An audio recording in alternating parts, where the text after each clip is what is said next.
Talk about moving Foster on Thursday. Is next week realistic? Is the Redskins game what you're hoping for? I don't know if the game is. I think our goal is realistically to try to get him out to practice on Wednesday, and then we're going to kind of play from there. And the same thing with Erie. They're both kind of in the same boat. They definitely weren't ready to practice this week. We're anticipating they'll be ready to go on Wednesday, and then it'll be a day-to-day thing to see if they have a chance in that game. Brian Hoyer making it through practice okay this week. Was the back acting up at all? Yeah, no complaints on his back. I thought he had a real good week of practice and didn't miss a rep. So didn't mention it to me, and it looked good. How did Brito look? Did he progress during the week? Yeah, he did. We kept a blue jersey on him all week just to keep the contact off him. You never know, dealing with an ankle. But he had it taped up well and made it through the week, and I expect it not to be a problem on Sunday.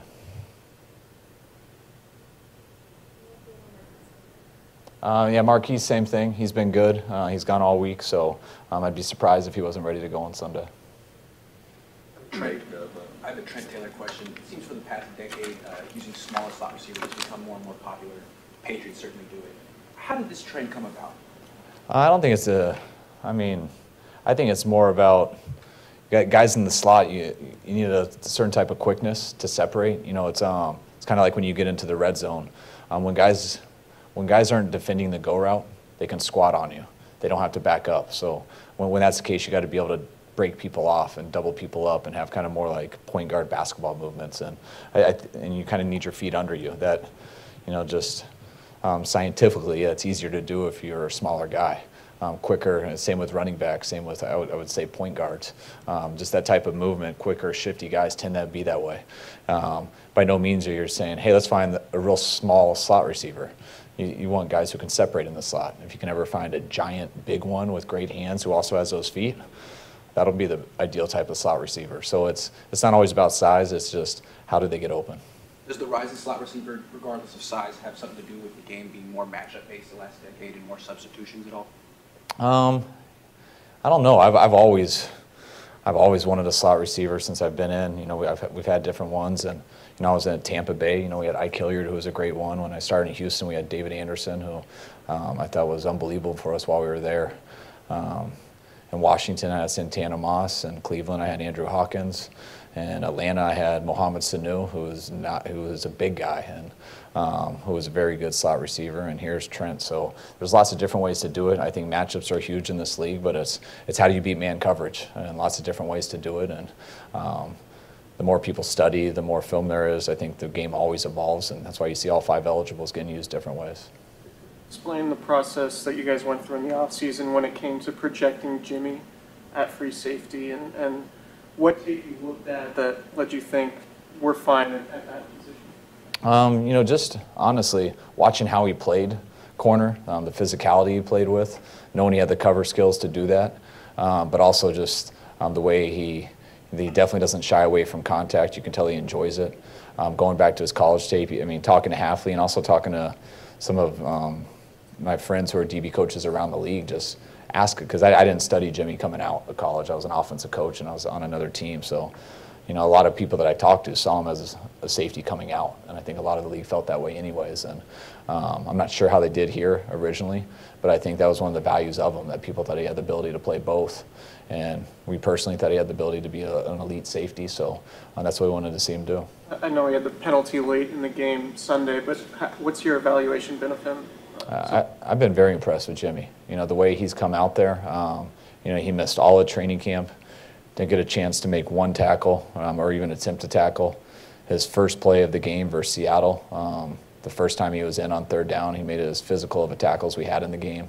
I think he's running around. I think he sets the tone back there as what we call an eraser by the guy who's last, and he's going to always be there trying to hunt people up. And I think he will get only better. In terms of kickers, overall, I feel like it's easy to take them for granted. You just kind of expect every time they go out there, the kick's going to go in, and obviously that's not the case. And so what's the balance of valuing and how important to have trust in your guy? And with that, how impressive was Robbie's performance on last week going 5 for 5? Yeah, Robbie's been great. He's been great all year, and it makes a huge difference. I go through my whole career of being a coordinator. It definitely changed how you look at things. Most of my career, I haven't always felt that way, and I've always looked at it as, we're not getting that field goal until we get inside the 30, around that 20, 25-yard line. Not as much thinking about distance, but just accuracy. And that changed for me a little bit in Atlanta. You know, Matt Bryant was very good the 2 years I was there, and so I've got kind of used to that those 2 years. And I came here, and from what I know Robbie's done it most of his career, but it's a year-to-year league, and he's proven he's doing it this year, and it gives you a lot more confidence knowing once you get inside that 35-yard line that you feel pretty good about points. He says he has missed some reads so far this season. He said that on Wednesday. Have the reads changed since he played under you in Cleveland, and how many of the concepts you used there are still in the playbook here? Yeah, I think most of them. Depends what game we're playing. But it's all that stuff gets kind of overrated. I mean, you know, some of the plays are the same for each team you go to. It's when you call them, how you put them together, the stuff you do off of it. Every quarterback in this league has missed some reads, you know, so I don't think there's a quarterback who goes through one game without missing reads. It's very easy with the clicker in your hand as a coach when I can slow it down and tell them exactly where to go, but people disguise, there's pass rush, you got to make quick decisions. So, yeah, he's missed some reads, but I think that's part of the game. Regarding Richard Hightower, you guys go back a long way, obviously with our buddies. This is his first year doing it. Obviously things are going very well. But before you hired him, did you have to say to other people, hey, what do you think? Or did you just, I guess what I'm getting at is were you hesitant to like say, hey, am I just hiring him because I know him so well? Yeah, I think that actually made it harder for him to get a job with me. You know, I interviewed 3 special teams coaches. That's probably the thing I was the most thorough with.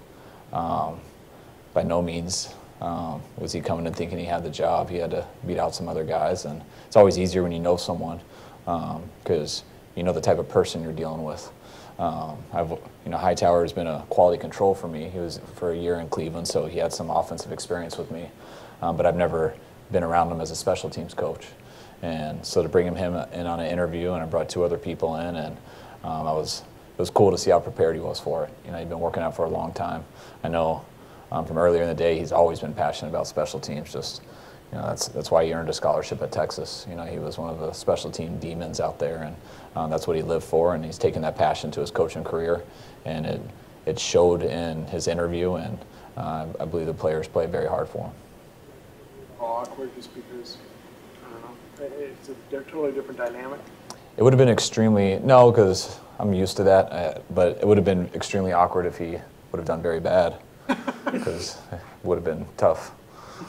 But hopefully he would have gotten over it. But yeah, fortunately he did very good, so it wasn't very awkward.